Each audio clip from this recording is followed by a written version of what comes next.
Synthèse cosmogonique.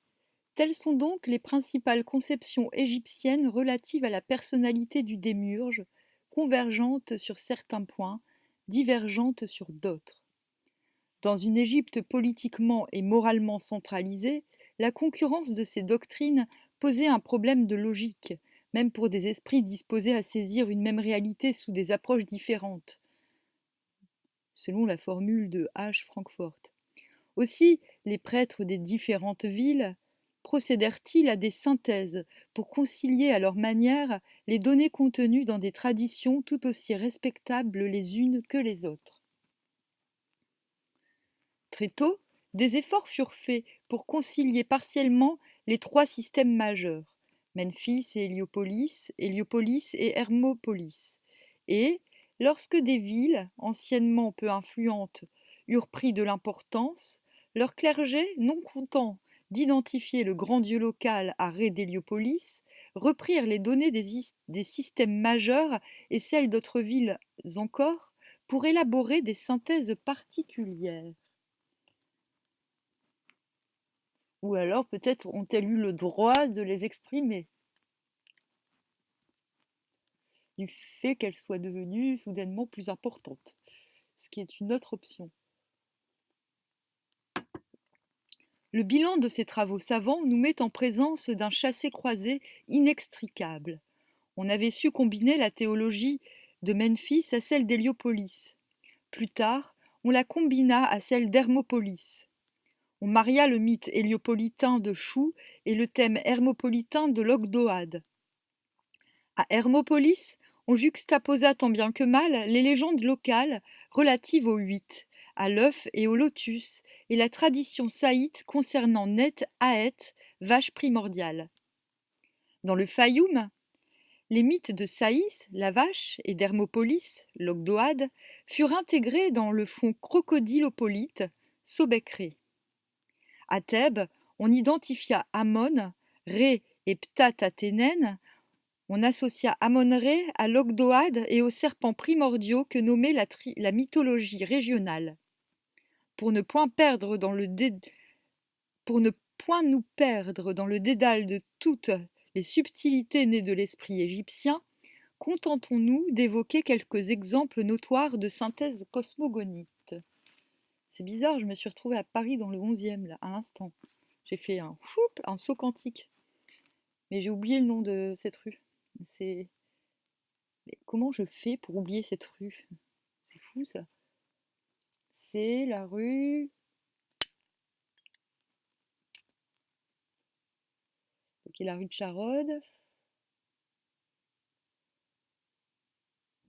Oh purée, c'est extrêmement bizarre, cette histoire. Qui mène sur le boulevard Saint-Antoine d'un côté, et de l'autre côté, qui traverse un autre boulevard, dont j'ai oublié le nom, mais je sais qu'il y a un Leroy Merlin. Je sais qu'il y a un Leroy Merlin ou un Samaclou. Ouais, bon bref, n'importe quoi. Et il y a un restaurant chinois aussi, pas loin. Chez Kao, ça s'appelle. Chez Kao, non mais voilà. Chez Madame Kao. Tout est lié. Alors, Héliopolis et Hermopolis. À Héliopolis, où le soleil dieu de l'endroit était aux origines, où sa lumière était primordiale, il ne fut évidemment jamais question de contester à Ré-Atum-Képri son caractère de démiurge autogène, et l'on accepta le thème hermopolitain de l'Ogdoade que pour reléguer les huit au rang d'émanation indirecte d'Atum. Ils étaient les supports du ciel, les Héou, issus de Chou, c'est-à-dire de l'atmosphère lumineuse.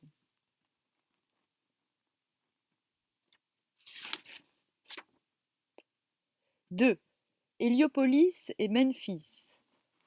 Le document de théologie memphite admet que Ptah, démiurge, s'est différencié en 8 hypostases, dont la principale est Atum.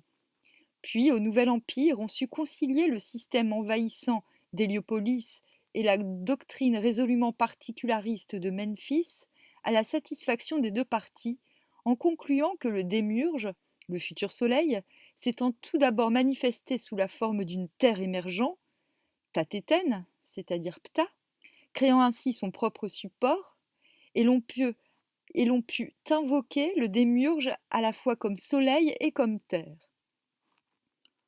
Ô Ré qui a créé tout ce qui est, ô Taténen qui donne vie aux hommes. 3. Hermopolis et Memphis.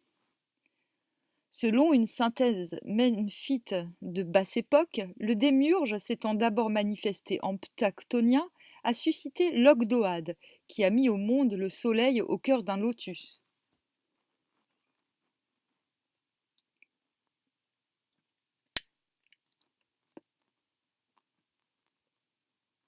« 4. La synthèse thébaide.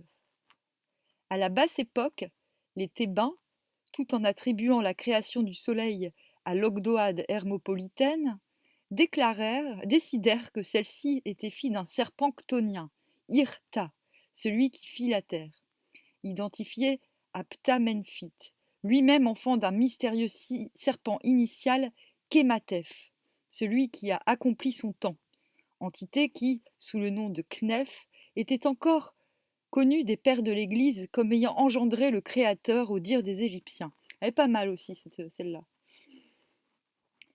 Les deux reptiles étaient deux manifestations primordiales du grand Amon de Thèbes. Cette étonnante suite de démiurges est évidemment le résultat d'un compromis entre les différentes traditions régionales. Sauf dans certaines compilations d'Esna, où apparaît une sorte de bipartition égalitaire, Nef créant le physique et Khnun créant le biologique, les prêtres recoururent ainsi, dans leur synthèse, à deux procédés qui aboutissaient tous deux à subordonner les démiurges reconnus ailleurs au grand dieu local et qui, au demeurant, sont assez difficiles à différencier totalement.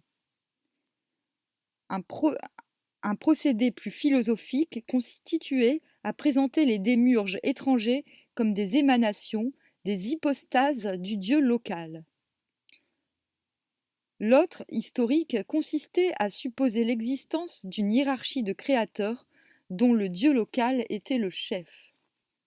Les implications multiples de pareilles synthèses posèrent évidemment aux théologiens des périodes récentes quantité de problèmes subsidiaires. Ainsi, dans le corpus des textes thébains, on pourra relever deux affirmations contradictoires à ce sujet.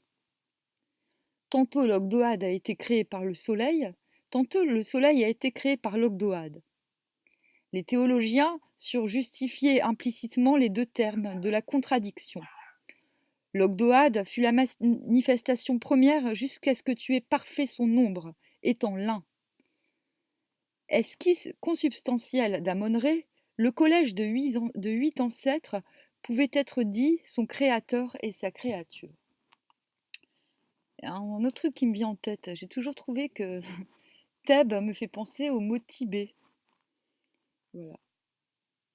Donc il y a peut-être rien à voir, mais il se trouve que justement hier j'ai mis la main sur le Mahamudra, qui est un texte tibétain du XIIIe siècle et que je me dis que je vais le lire. On verra bien. L'expérience, d'autre part, montrait que toute naissance demandait l'intervention d'un mâle et d'une femelle. Atum lui-même s'était aussitôt scindé en un couple sexué. L'Ogdoad hermopolitaine comptait 4 couples. D'autre part, certaines mythologies plaçaient une déesse, Aet Neith, à l'origine de la Genèse, là où les autres plaçaient un dieu mâle. On en vint à conclure que le démiurge, quel qu'il fût, était un principe hermaphrodite. Ptah, Khnum, Amon et la grande Neith furent donc surnommés communément le père des pères et la mère des mères. Ces deux exemples montrent comment les prêtres, en voulant résoudre les antinomies nées du syncrétisme, en revinrent à des définitions de plus en plus unitaires du Créateur. En définitive, les innombrables traditions ne représentaient que les variantes descriptives des manifestations d'un même être. Et comme les premiers dieux issus du soleil étaient en même temps, dans la doctrine prédominante d'Héliopolis, des figures élémentaires, air, lumière, terre, ciel, comme Noun lui-même ne pouvait s'expliquer autrement que comme la forme première du Dieu intemporel, le syncrétisme aboutit à une manière de panthéisme. Tu as élevé le ciel et la largeur de tes bras, tu as élargi la terre à la mesure de ton pas, chante un hymne au soleil levant. Le cosmos est donc à l'échelle de son artisan. On pourrait citer, pour illustrer l'aboutissement panthéiste des spéculations relatives aux démiurges, bien d'autres hymnes du Nouvel Empire et maintes compositions de la basse époque. Signalons seulement cette espèce de conclusion qu'on peut lire vers la fin d'un bel hymne à l'Amon primordial. Tu es le ciel, tu es la terre, tu es le monde inférieur, tu es l'eau, tu es l'air qui est entre eux. Mais d'ailleurs, cet été, j'ai inventé le yoga égyptien. Et la première posture, c'est ça. C'est Nout qui tient le ciel, il me semble. Ou Noun, je sais plus.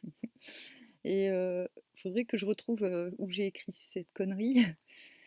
Mais j'ai remarqué qu'en faisant cette posture, ça faisait mal après, hein, donc ça doit être efficace. Bref, prochain chapitre, le tertre initial, qui sera très très petit.